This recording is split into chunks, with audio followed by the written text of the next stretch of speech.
Elhamdülillahi Rabbil alemin və salatu və salamu alə əşrafil ənbiyyə vəl mursalin nəbiyyina Muhammedin və alə alihi və sahbihi və səlləmə təslimən kəthira.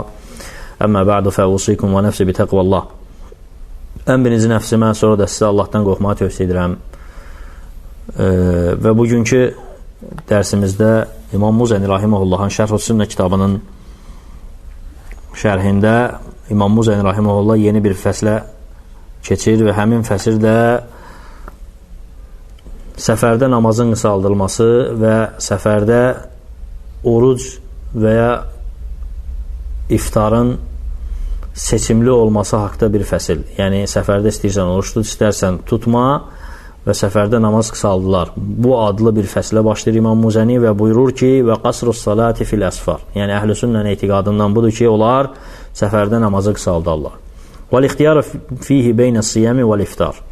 Fil əsfər inşa sam və inşa əftar.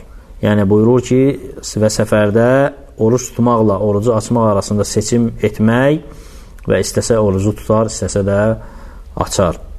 Və Şeyx Zeyd Rahiməhullah yenə şərhə başlayır müəllifin bu sözlərini və buyurur ki, müəllif buyurur ki, səfərdə namazı qısaltmaq və orucla iftar açmaq arasında seçim etmək. Yəni, səfərdə namazın qısaldılmasının şəriətin əhkamlarından olmasıdır. Yəni, nə qədər ki, səfər, itayət səfəridir, yəni günah səfəri deyil, namaz səfərdə qısaldılar.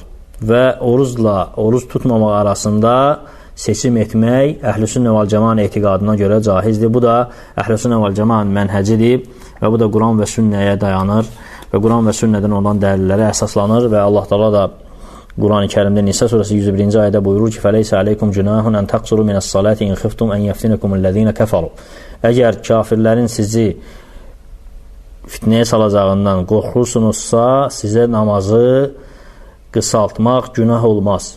Bu ayə açıq aydın dəlildir ki, namazı qısaltmaq Quran-ı Kərimdə öz əksini tapıb. Və həmçinin Peyğəmbər s.ə.v-in sünnəsində də namazın qısalmasına çoxlu sayda dəlillər var. Və Peyğəmbər s.ə.v-in səfərdə namazı qısaltması özü açıq aydın dəlildir ki, Peyğəmbər s.ə.v səfərə çıxanda namazı qısaldardı.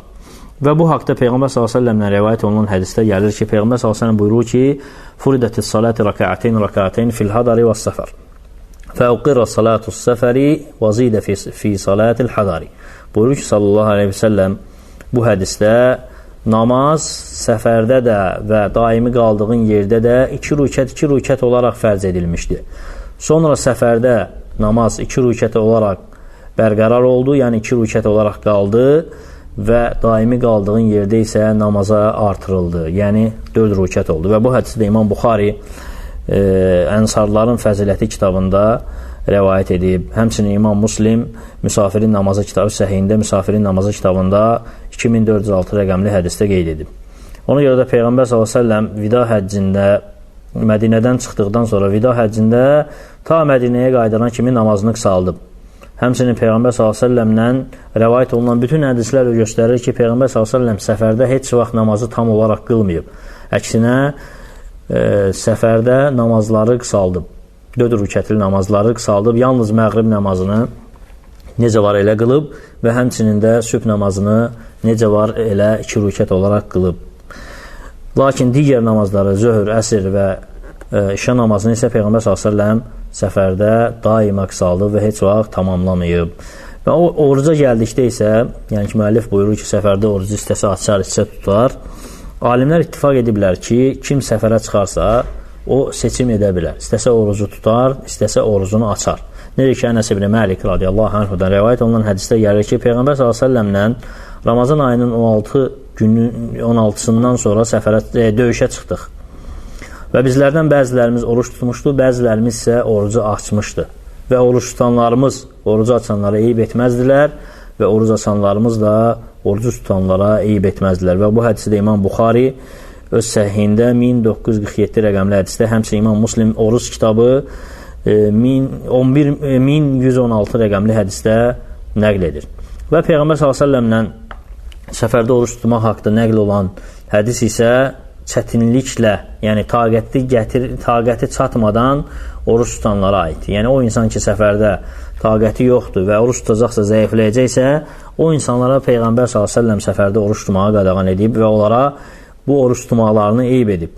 Necə ki, Peyğəmbər sallallahu aleyhi və səlləmdən rəvayət olunan bir hədisdə gəlir ki, Peyğəmbər sallallahu aleyhi və səlləm səfərlərin birində görür ki, bir kişinin başına insanlar yığışıb və onu kölgələndirirlər və soruşur ki, ona nə olub?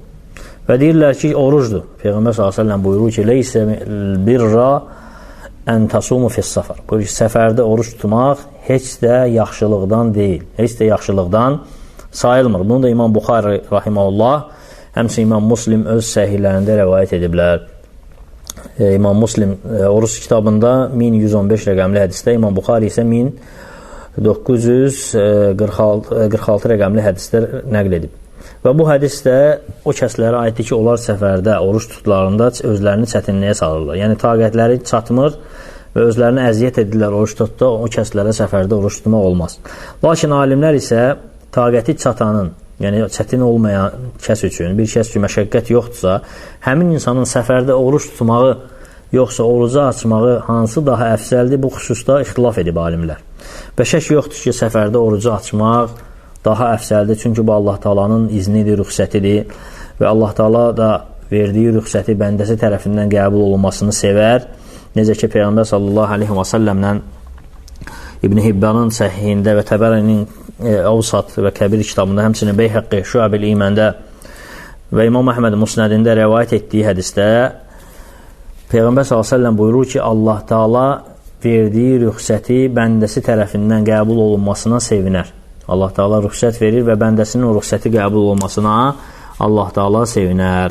Həmçinin başqa bir hədisdə gəlir ki, Peyğəmbər s.ə.v buyurur ki, Allah Taala rüxsət verdiyi kəsin rüxsəti qəbul olunmasına sevinər. Necə ki, günah, yəni qadağan etdiyi bir günahı etməyi bəyənməz. Yəni qadağan etdiyi bir günahı etməyi bəyənmədiyi kimi verdiyi rüxsəti qəbul edəni Allah Taala sevər. Və bu hədisi də İmam Albani Eyval Qalildə 3-cü və 13-cü cildlərdə, həmçinin 546 rəqəmli hədisdə bu hədisi nəql edir və bu hədisi də səhihləşdirir. Və bu hədisə görə və digər hədislərə görə də səfərdə orucun açılmasının daha əfsəl olması bəzi alimlər tərəfindən seçilən bir rəydir. Ona görə də müəllif İmam Muzəni də rahiməhullah bu raydədir. Ona görə fəsli başlayanda buyurur ki, səfərdə namazın qısaldılması və orucu açmağın seçimli olmasıdır. Yəni, bu Əhl-i-Sünnə vəl-Cəmaənin etiqadıdır ki, Əhl-i-Sünnə vəl-Cəmaə səfərdə oruç tutmaqla oruc açmaq arasında seçim edər, istəsə açar, istəsə tutar, lakin açmağı daha əfsəl görürlər. Bu da Əhl-i-Sünnə vəl-Cəmaənin etiqadı və mənhəcidir. Necə ki, dəlillər bunu əks etdirdi. Allah Taala bizi eşidib faydalardan etsin. Əqulu mə təsməun və əstəğfirullah li və ləkum və lisəl muslim min kulli zəm fəstəğfiru innəhul qafurur rahim.